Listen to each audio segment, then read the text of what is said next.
जय हिंद, नमस्कार। मैं अंबर जैदी स्वागत करती हूँ आप सबका एक बार फिर से हमारे आज के कार्यक्रम में। दोस्तों, अगर अमेरिका में दवाई महंगी हो गई तो क्या उसका असर हैदराबाद, अहमदाबाद और बड़ी जो यहाँ की फैक्ट्रीज हैं उस तक पहुंच सकता है। दोस्तों, दुनिया की सबसे बड़ी हेल्थ केयर सप्लाई चेन के बीच एक बड़ा जियोपॉलिटिकल डिसीजन जो है वो आ गया है। यूएस प्रेसिडेंट डोनाल्ड ट्रंप ने इम्पोर्टेड जेनेरिक मेडिसिन पर एक फेस टैरिफ प्लान जो है वो अनाउंस किया है। इसके मुताबिक जो जेनरिक ड्रग्स हैं उन पर 2 साल तक जीरो टैरिफ रहेगा। उसके बाद 100% और फिर 200% टैरिफ लगाने की जो रोड मैप है वो बताया गया है। इस पॉलिसी का स्टेटेड ऑब्जेक्टिव है अमेरिका में फार्मास्यूटिकल मैन्युफैक्चरिंग को वापस लाना। अब सवाल ये है कि ये बात सिर्फ अमेरिका की नहीं है, सवाल है यहाँ पर भारत का। क्योंकि इंडिया जो है वो दुनिया के सबसे बड़े जेनरिक मेडिसिन मैन्युफैक्चरर में से एक है और अमेरिका की जो फार्मेसीज हैं उनमें मिलने वाली जो हर 10 जेनरिक प्रिस्क्रिप्शन में से जो सबसे ज्यादा बड़ा हिस्सा होता है वो इंडियन कंपनीज जो है वो सप्लाई करती हैं।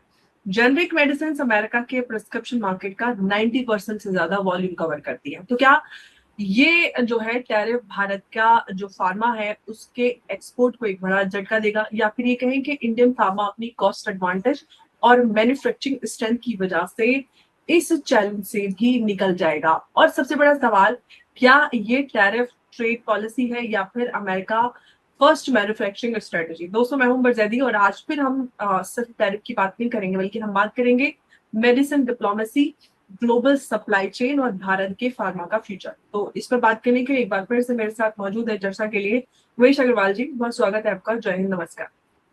जय सिया राम अंबर जी। जय सिया राम उमेश जी। उमेश जी, क्या अमेरिका का असली ऑब्जेक्टिव इम्पोर्ट रोकना है या फार्मास्यूटिकल मैन्युफैक्चरिंग को अमेरिका में वापस लाना? अगर इंडियन जेनरिक मेडिसिन जो है वो महंगी हो गई तो सबसे बड़ा नुकसान भारत को होगा या फिर अमेरिका? अंबर जी देखिए, फरवरी 2025 में प्रधानमंत्री मोदी जी ने वॉशिंगटन की दौरा किया था और उस समय से ट्रेड डील के ऊपर बात हो रही है। और आज ये जो ट्रेड डील है ये फाइनल स्टेजेस में आ चुका है। अब ये ट्रम्प का एक तरह से टैक्टिक्स है कि वो अनाउंस करते हैं द आर्ट ऑफ नेगोशिएशन। एक तरह से ट्रम्प जो है धमकी देने की बात करते हैं, फिर बाद वो रिट्रैक्ट भी कर लेते हैं। अभी उन्होंने बोला है कि 2 साल तक टैरिफ नहीं लगेंगे, पर 2 साल के बाद अगस्त 2028 में 100% टैरिफ लगेंगे। उसके बाद अगस्त 2029 से 200% टैरिफ लगेंगे।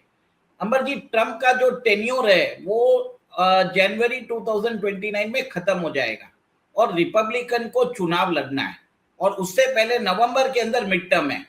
और आप ये देख लीजिए कि अभी कोई भी अगर शॉक अभी आता है और आगे जाके अगर इंडियन कंपनीज को बोल रहे हैं कि आप अमेरिका के अंदर अपने प्लांट लगाइए, तो इसके लिए भी कम से कम 3 से 4 साल लग जाएंगे।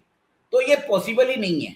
ये एक तरह से ट्रम्प की टैक्टिक्स है और आगे जाके आप देखेंगे वो इसको बैकट्रैक भी करेगा। देखिए, जब 50% टैरिफ लगाया था जुलाई 2025 में, तब भी हमारे जो फार्मा एक्सपोर्ट्स है उसको एग्जेम्प्ट रखा था, क्योंकि अमेरिका में 90% जैसे आपने बताया वॉल्यूम जो जेनरिक ड्रग्स का है वो एक तरह से आप ये देखिए वहां पर जो अफोर्डेबल हेल्थ केयर की बात होती है, अगर दाम बढ़ते हैं तो इससे अमेरिकन जनता नाराज होगी और इसका सीधा खामियाजा उनको नवंबर के मिड टर्म में पहले मिलेगा। फिर बाद में उनका प्रेसिडेंशियल इलेक्शन तो अलग बात है। तो ये दोनों चीज जो है, जो ट्रम्प ने उमेश जी, यहाँ पे मैं एक बात ऐड करना चाहती हूँ क्योंकि अमेरिका में हेल्थ केयर बहुत ज्यादा महंगा है और भारत जो है वो जेनेरिक मेडिसिन जो है उनको सप्लाई करता है। इसलिए मैंने आपसे ये सवाल पूछा था कि इसका असर अमेरिका, इसका नुकसान अमेरिका को होगा, भारत को होगा, या अमेरिका के जो पेशेंट्स हैं उनको होगा।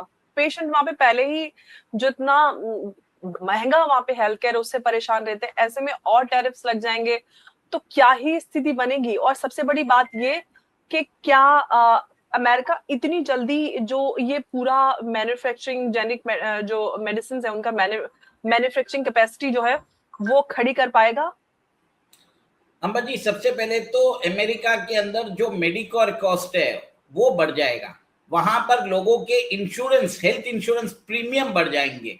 Ultimately it will affect American, entire American को फर्क पड़ने वाला है, क्योंकि जो हायर ड्रग प्राइस होगा उसके कारण आप देखेंगे कि इंश्योरेंस कंपनीज को ज्यादा शेल आउट करना पड़ेगा, इवेंचुअली उनके इंश्योरेंस प्रीमियम बढ़ जाएंगे, this will hit everyone.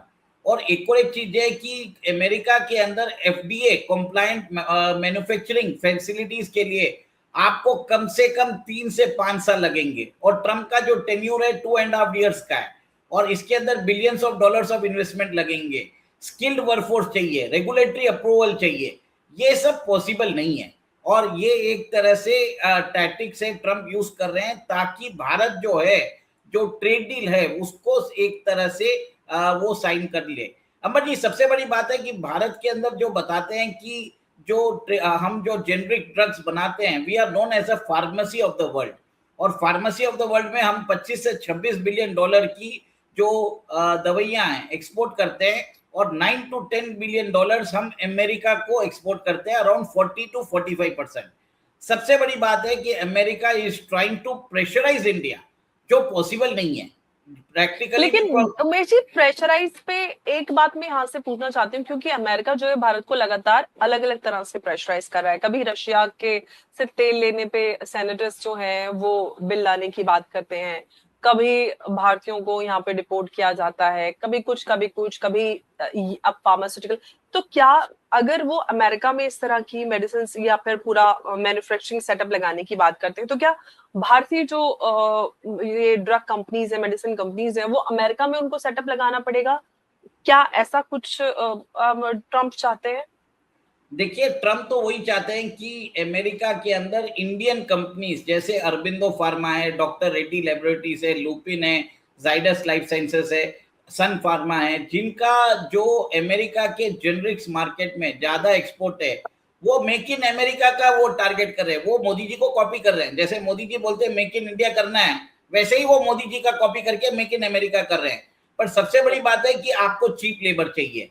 Bharat के अंदर चीप लेबर है, अमेरिका के अंदर चीप लेबर है नहीं, वो पॉसिबल भी नहीं होगा। कॉस्ट ऑफ प्रोडक्शन है, ज्यादा बैठने वाला है, रेगुलेटरी अप्रूवल्स के लिए फीसेस बहुत ज्यादा लगती है, उधर फीस एंड कंप्लायंस लाइसेंस सब महंगे हैं, तो ये एक तरह से पॉसिबल नहीं रहेगा। इवन आफ्टर टैरिफ भारत की जो मेडिसिन है वो सस्ती रहेगी rather than being produced in America. अगर भारत में अगर समझिए $5 में बनती है वही सेम मेडिसिन, 200% टैरिफ के बाद $15 कॉस्टिंग पड़ेगी, पर अमेरिका में वो $20 पड़ने वाली है, क्योंकि कंप्लायंसेस कॉस्ट, जो कॉस्ट ऑफ प्रोडक्शन है वो सब महंगा है। कि अगर आप चाहते हैं कि मेक इन अमेरिका हो, तो आपको उसके लिए ईज ऑफ डूइंग बिजनेस, वो आपको उन जो फॉरेन कंपनीज है उनके लिए आपको एक इजी सेटअप बनाना पड़ेगा, ताकि वो उनको परेशानी ना हो। और हम सब जानते हैं कि अमेरिका में लेबर बहुत महंगी है, वहां पर जो स्किल्ड वर्कर्स होते हैं वो कितने महंगे मिलते हैं।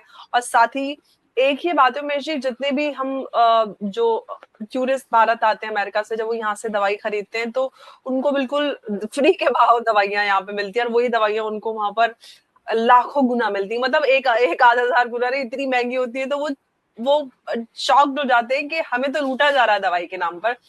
तो ये जो चैलेंज है, अगर वो डोनाल्ड ट्रम्प कैसे कर पाएंगे? क्योंकि अगर आप चाहते हैं कि भारतीय कंपनियां वहां जाकर दवाई बनाएं, तो आपको भी वहां पे आसानी लेनी पड़ेगी। लेकिन ये डिसीजन है, ये अब भारत को यूरोप, अफ्रीका, लैटिन अमेरिका और जो ग्लोबल साउथ है उन मार्केट में और अग्रेसिवली डाइवर्सिफाई करने का सिग्नल भी है कि भारत, जैसे कि हमने ट्रेड के लिए डाइवर्सिफाई किया, तो क्या भारत अब मेडिसिन को लेकर भी और ज्यादा मतलब ये जो मार्केट है इसमें डाइवर्सिफाई करेगा, और भारत के पास एक मौका है? देखिए, अमेरिका हमारा कभी भी दोस्त बन नहीं सकता।